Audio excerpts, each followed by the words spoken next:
Hey, what's up everybody? Brandon Cooley here. Part one of everything an insurance agent needs to know about being an insurance agent. First and foremost, I think it's important that everybody understands the process and how to become an insurance agent. And the way to do that is typically somebody would reach out to you or try to recruit you and tell you about an opportunity to become an insurance agent. And then in order to become an insurance agent, you do have to go through a licensing process. You have to go through the Department of Insurance for your state. You've got to sign up for your test date, and you typically need to study unless you're just a genius and can, take the test and pass the test without studying. But typically you need to sign up for the study material. And if you have already picked an insurance agency, sometimes you'll get a discount on that training material. Usually training material is about $199 depending on the state. And then if you work with an insurance IMO or FMO or brokerage, you can actually get that rate dropped down to anywhere from $29 to $49.99 in order to go through that program and get prepped to be able to take your test. And after you take your test, after you take all the practice tests, you're going to schedule your test with the Department of Insurance through your state. You're going to go into a testing center, take your test, pass your test, and then a couple days later, your license will be uploaded to the Department of Insurance, and you'll be ready to start getting appointed with insurance carriers.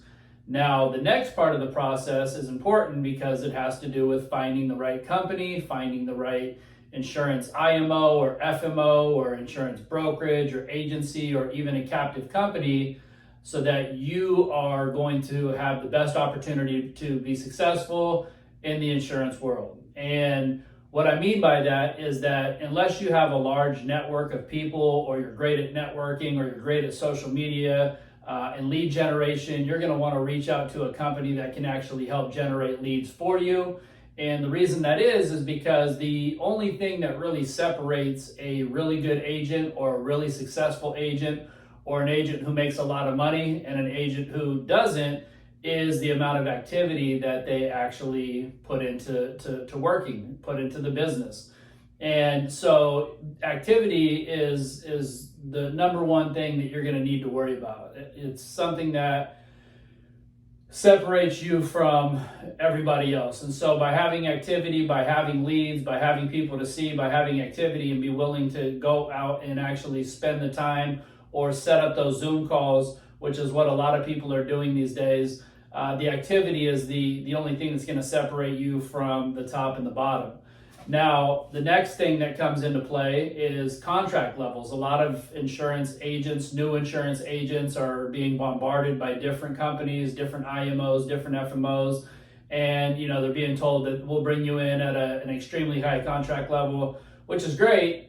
But the problem is that when they bring you in at an extremely high contract level, then it doesn't give them the time that they need to be able to spend with you, because they have to go out and they have to write a bunch of business and spend a majority of their time writing personal production in order to be able to pay the bills. And so there's a balance between what level you should be at, depending on your experience, depending on how fast you pick things up.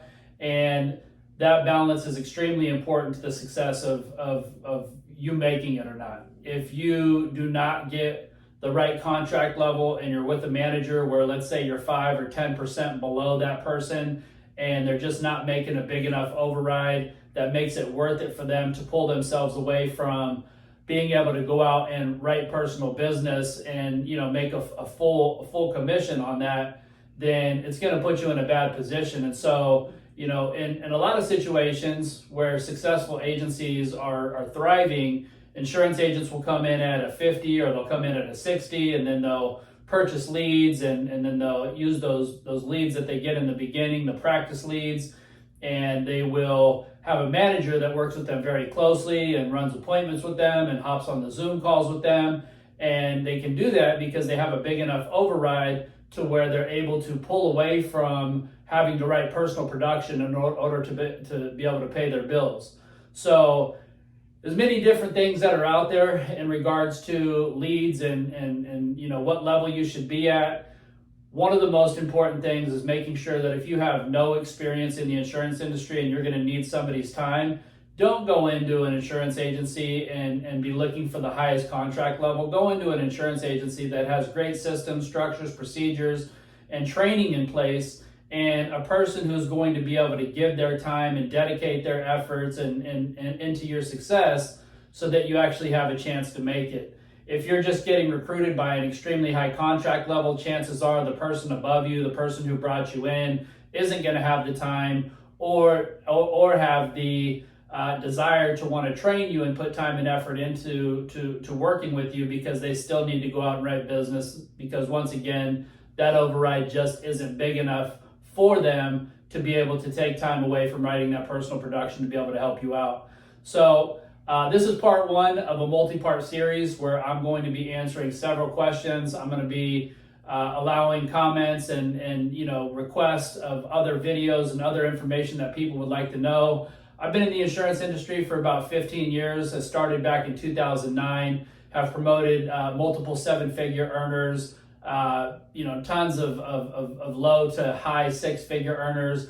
And the most important thing is I've actually worked with almost all of the big name brokers that are out there, all of the big name IMOs and FMOs. I know how they work, I know how they operate, and we'll be able to pretty much answer any question that you have in regards to how they operate and what works for them and what doesn't. So I appreciate your guys' time. Look forward to talking with you more in the future. Please click the link, follow, subscribe, and check out my Instagram and also check out my TikTok. Thank you very much. Everybody have a blessed day.